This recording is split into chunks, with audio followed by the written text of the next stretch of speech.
Dr. Shabir, welcome to Let the Quran Speak. Pleasure to be on. We are looking at misunderstood verses of the Quran, Dr. Shabir, and the verse we're looking at is from chapter 8, verse 67, and this is the translation. It's Abdul Majid Daryabadi's translation.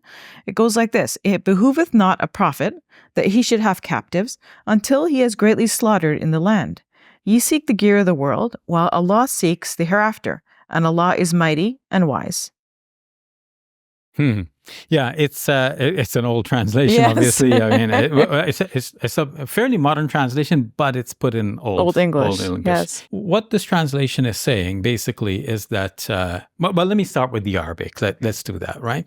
مَا كَانَ لِنَبِيٍّ أَن يَكُونَ لَهُ أَسْرَى حَتَّى يُثْخِنَ فِي الْأَرْضِ تُرِيدُونَ عَرَضَ الدُّنْيَا وَاللَّهُ يُرِيدُ الْآخِرَةَ. It is not fitting for a prophet, and I would rather go with the past tense here and explain why. So it was not fitting for a prophet to have captives until he had first decimated or caused massive slaughter in the land.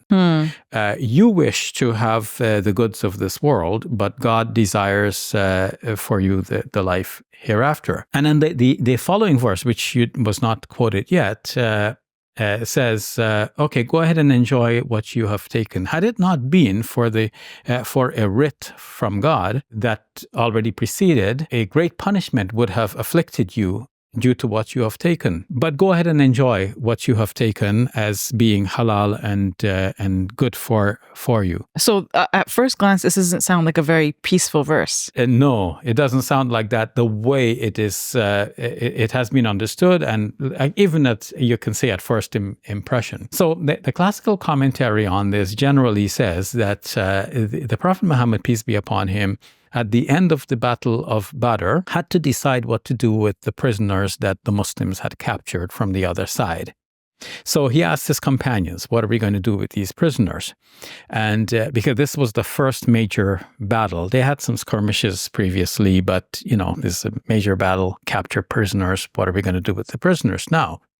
So Abu Bakr, close companion of the Prophet, peace be upon him, the soft-hearted one, said, okay, we can release them for a ransom. Omar, who is known to be like a tough person, he said, no, we should kill them all. So now the Prophet Muhammad, peace be upon him, went with the opinion of Abu Bakr. So that means they're going to release the captives for a ransom. But the next day, when Omar visited the camp of the Prophet, peace be upon him, he saw that the Prophet and Abu Bakr were there weeping.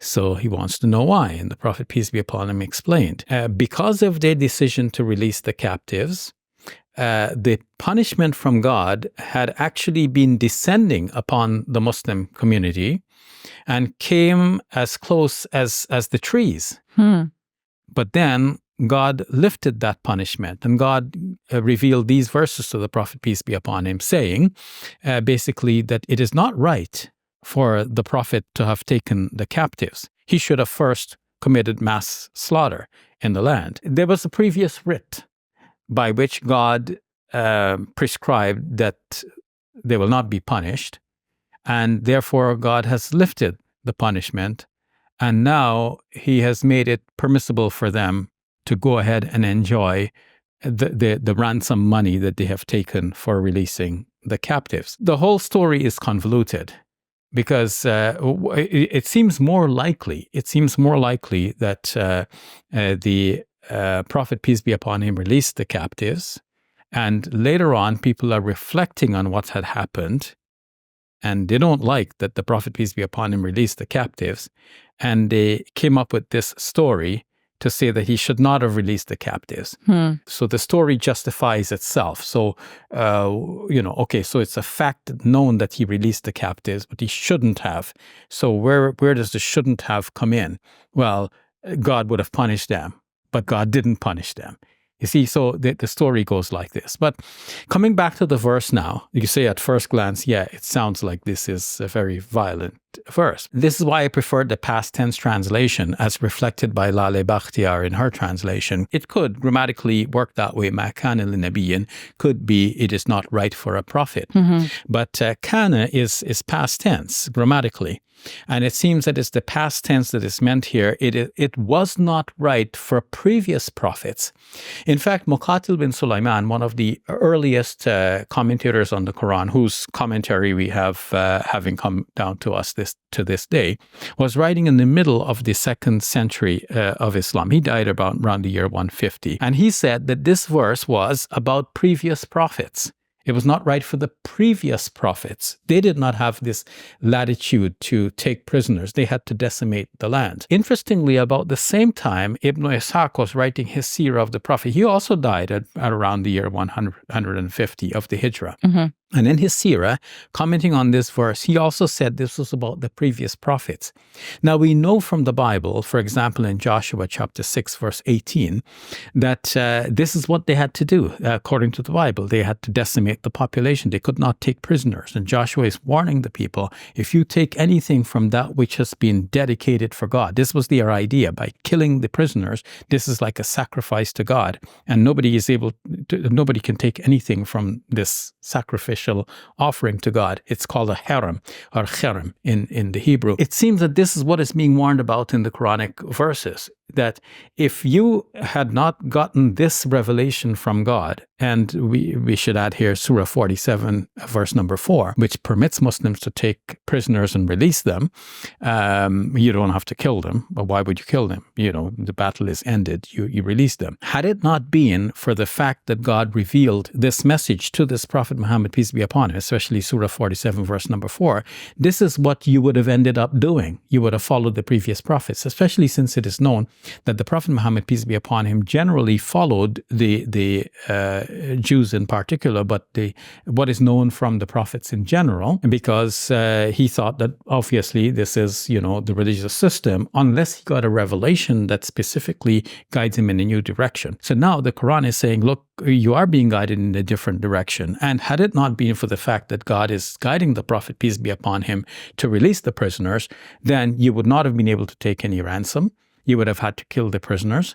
And what you have taken now as ransom would have invited great punishment upon you. So this is reflecting back on the book of Joshua, the kind of punishment that Joshua spoke about there. Because Joshua is saying, look, if you take anything from what God has been dedicated to God, then the punishment that should have been inflicted upon them is going to be inflicted upon you. So this is what the Quran is warning about, and now saying God has made permissible for you to take the ransom and to let the prisoners go free alive. And this is a new direction. So the verses actually are pointing towards a peaceful coexistence, even with your enemies.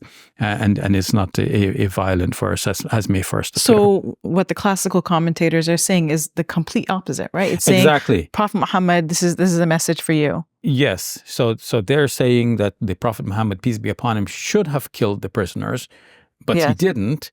And God almost punished him and his people. But for some reasons, known best to God, some writ that God had prescribed for himself, maybe because he said, my mercy is going to, precede my wrath, or because he promised the people who participated in the Battle of Badr that they will be forgiven no matter what. So for whatever reason, God lifted the punishment, and God has now made it permissible. So yes, now we are permitted to exchange the prisoners for ransom, but this was not the initial intention. The initial intention was to kill off the prisoners.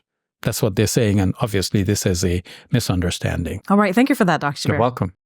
Assalamu alaikum. Welcome to Muslim Media Hub, the new home of Let the Quran Speak. Here we spread positivity and good. We help people experience the beauty of Islam and help them appreciate and understand Muslims. This beautiful building we purchased at cost $2.3 million.